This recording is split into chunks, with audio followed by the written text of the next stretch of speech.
Bendiciones, somos Ejército de Dios. Quédate ahí que ya comienza la palabra que cambiará tu vida. Muy, pero muy bendecida noche, mis hermanos. Feliz de un encuentro más como iglesia, todos juntitos ante la presencia del Señor para estar escuchando la palabra de Dios. Es hora, iglesia, es hora de que volvamos a Dios. Esta saga de prédicas la he denominado "Es hora de volver a Dios", ¿sí? La iglesia necesita volver a Dios, pero no solamente estoy hablando de volver al templo, estoy hablando de volver a Dios con todo lo que volverse a Dios conlleva, ¿sí? Y tenemos que decidir ya de una buena vez a quiénes, a qué Dios vamos a servir. Los hijos de Israel, antes de ingresar a la tierra prometida, Moisés describe en Deuteronomio 28 el pacto que hizo Dios con los hijos de Israel. Luego en tu casa abrí la Biblia en Deuteronomio 28 y repasalo, porque sé que lo sabés, pero repasalo, volvé a leer. Y el Señor les hace un pacto, hace pacto con ellos y el Señor les promete algo. El Señor promete que los va a bendecir en todo lo que hagan, en todo lo que toquen, en cada paso que den. Van a estar siempre bendecidos por Él. Su brazo de favor iba a estar sobre ellos si ellos permanecían fieles a Dios y si el pueblo de Dios permanecía sirviéndole a Dios. Yo no sé si ustedes tienen noción de lo que significa que Dios permanentemente te bendiga. Luego llegamos a Josué 24, cuando ya Josué los ingresa a la tierra prometida y los reúne a todo el pueblo y les dice unas palabras que son muy conocidas, ¿sí? Me encanta que Josué los reúne y le dice a todos: si mal os parece servir a Jehová, escogeos hoy a quién sirváis. Si a los dioses a quienes sirvieron vuestros padres cuando estuvieron al otro lado del río, o a los dioses de los amorreos en cuya tierra habitáis, pero yo y mi casa serviremos a Jehová. Gloria a Dios. Josué sabía muy bien a quién iba a servir y entonces exhorta al pueblo a ver, ya entramos a la tierra prometida, ahora decidan a qué Dios van a servir. Y como nosotros leímos, hemos estado viendo muchísimo el libro de Jueces, aunque aún no lo terminamos, nos quedan algunos capítulos por escudriñar. Hemos visto en Jueces hasta Reyes que el pueblo de Dios se inclinó siempre a apartarse de Jehová, se inclinó siempre hacia la desobediencia y a servir a otros dioses.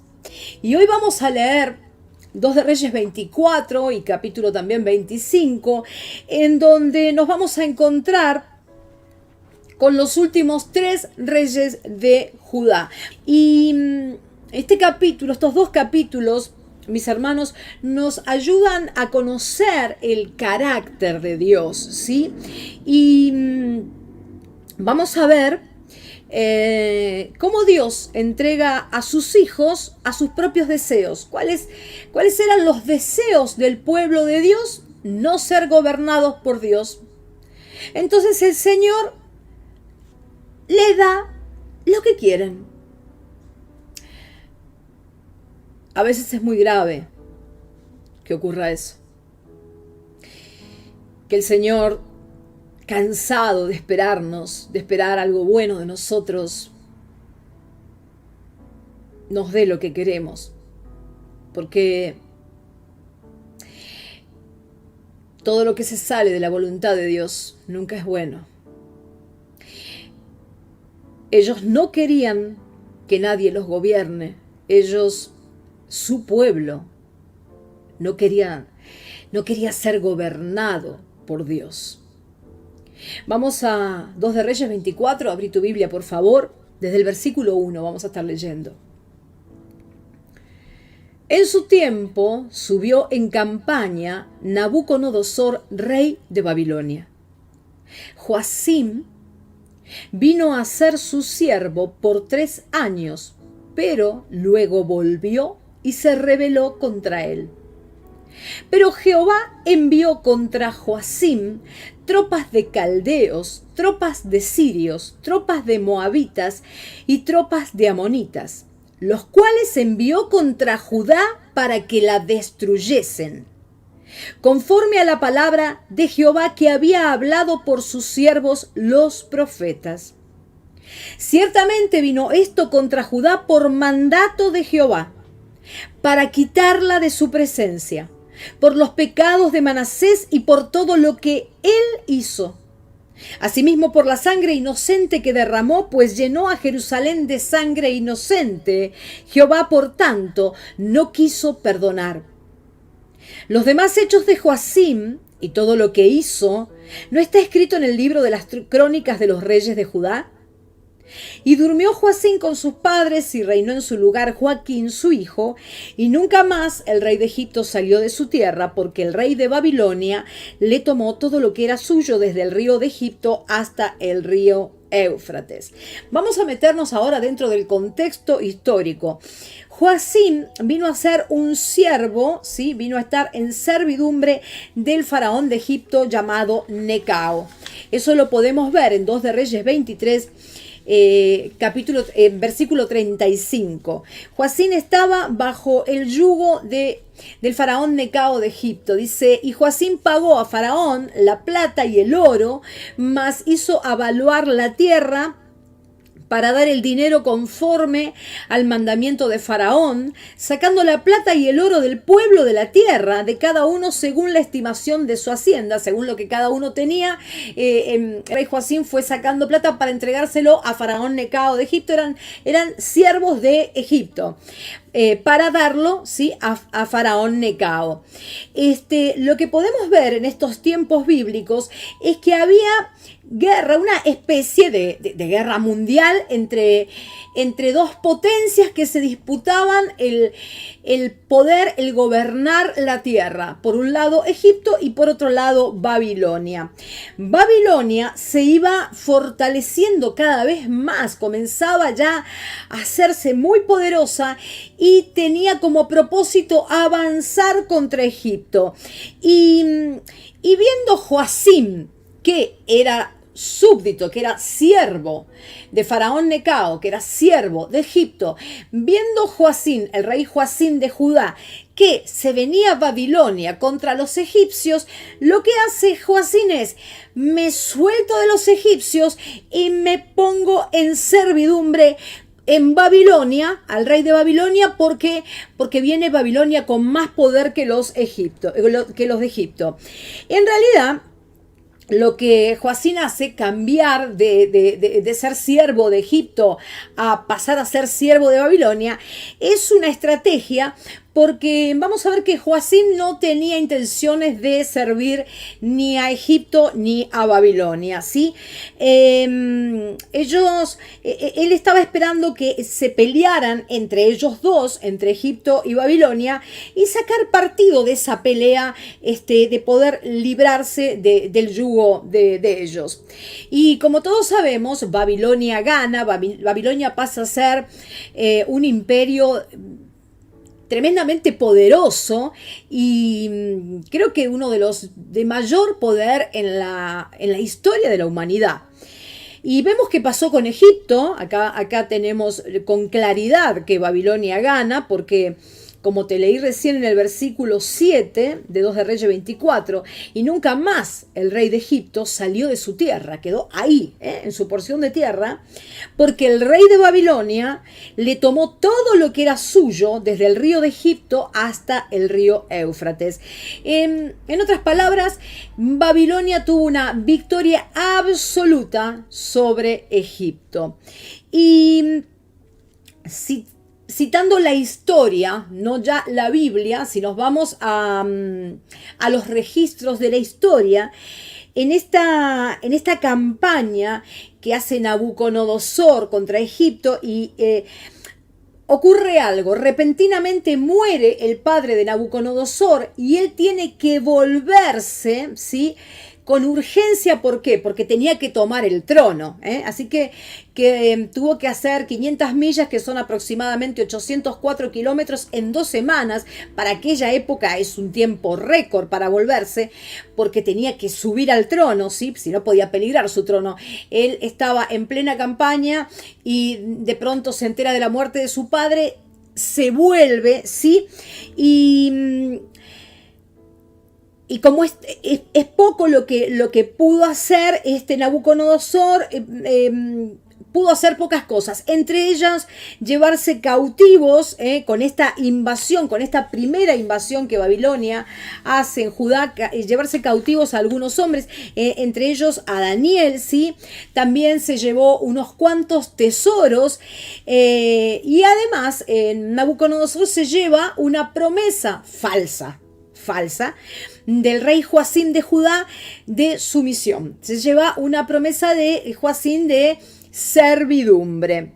Entonces vemos que Joacim, rey de Judá, pasa de ser siervo de Egipto, de Faraón Necao, ahora pasa a ser siervo de Babilonia, pero como Nabucodonosor tuvo que regresar repentinamente, Joacim dice, ahora es mi momento, se aprovecha de esta ausencia de Nabucodonosor, que ya se había llevado algo de tesoros y se había llevado algunos cautivos, y se rebela contra Nabucodonosor, ¿sí?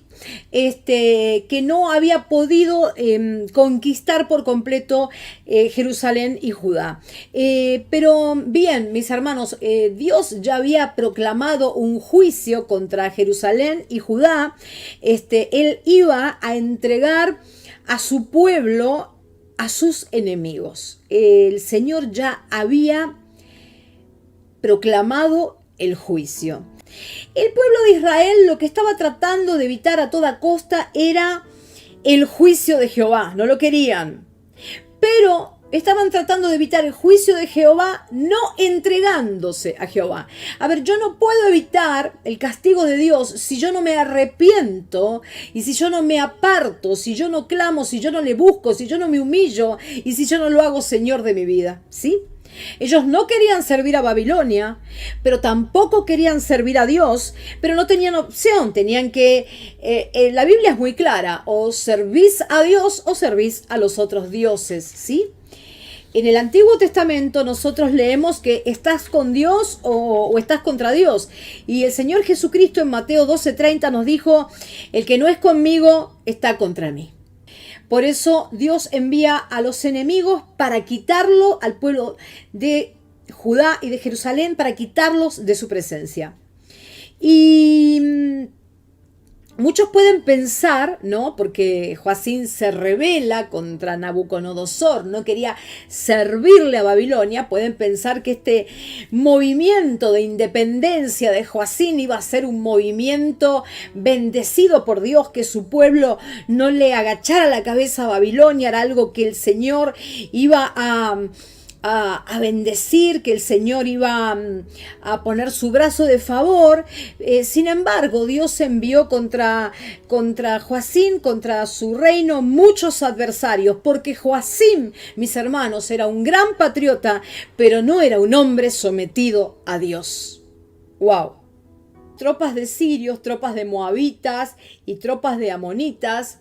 Un comentarista bíblico dice, el ejército de Nabucodonosor estaba conformado por muchas naciones que estuvieron dispuestas a pelear bajo la bandera de semejante y victorioso emperador. Así que aunque Nabucodonosor estaba lejos, vinieron todos estos sirios, moabitas, amonitas a pelear, a hacerlos puré a Judá y a Jerusalén, porque querían servirle a un imperio que se venía con todo. Querían estar bien con un imperio que se venía con todo, que en este caso era Babilonia. Y leemos, ciertamente vino esto contra Judá por mandato de Jehová. ¿sí? Muchos en los días de Joacín creyeron que la voluntad de Dios era liberarlos. Sin embargo, esa no era la voluntad de Dios. Su voluntad era traer a Judá juicio porque no se habían arrepentido, y sabía también Jehová que no lo harían, que no se iban a arrepentir, que no lo buscarían y que no lo iban a reconocer como Dios. Lo mejor que podía haber hecho Judá, viendo el juicio que se les venía, viendo el tiempo que se les venía, era someterse a Dios, buscar a Dios. Lo mejor que puede hacer hoy la iglesia no es disparar de Dios, es someterse a Dios, someterse a la voluntad de Dios, y no a mi modo, porque ahora vamos a ver que estos quisieron hacerlo a su modo, muchos, y vamos a ver cómo les fue, ¿sí? También leemos que asimismo por la sangre inocente que derramó. Esto nos dice de un rey que ya había tenido Judá, que fue Manasés. Nos habla de Manasés, que Manasés derramó sangre inocente. Manasés no solo se dedicó era un brujo, un rey hechicero, un rey que trajo idolatría y que ofrecía sus hijos en sacrificio, ¿sí? En esa época los paganos ofrecían a los bebés en sacrificio, a los hijos en sacrificio, sino que además mató a muchos profetas, a muchos hombres temerosos de Jehová. Esa es la sangre inocente por la cual Dios los estaba poniendo en juicio y los había proclamado ya el juicio contra ellos. Y nosotros vemos a través de otros libros de la Biblia, ¿sí? Que Joacín, en los 11 años, este rey Joacín de Judá, en los 11 años de su reinado, lo único que hizo fue tratar de evitar el juicio de Dios, de evitar las consecuencias del juicio de Dios, en lugar de llenarse de cilicio, en lugar de postrarse, en lugar de buscar al profeta, en lugar de obedecer a Dios. Lo único que hizo fue tratar de evitar el juicio de Dios. Eso es lo que se la trató, se la pasó haciendo durante 11 años, lamentablemente, conociendo la misericordia de Dios. Si Joacín hubiese tenido otro accionar, qué diferente hubiese sido todo.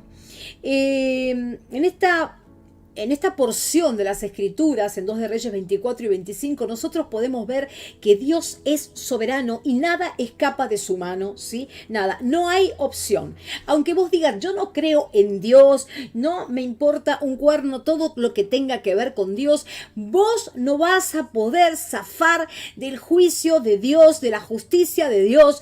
Y si vos le das las espaldas a Dios, hay un Dios que es soberano, pero también misericordioso, y que te espera con los brazos abiertos, y que dio la vida por vos en una cruz, y que resucitó de entre los muertos para llevarse consigo todas tus cargas, todos tus pecados, para darte una vida nueva. Es tan fácil como entregarle tu vida a Él. Hola, yo soy Ibi Sicardo y soy la adoradora de Sabiduría Divina. Te invito a que nos busques en YouTube y que te suscribas a nuestro canal para que puedas disfrutar de nuestras adoraciones y nuestros covers. Suscríbete. Es a ti a quien anhelo, es por ti que yo suspiro, y más allá del velo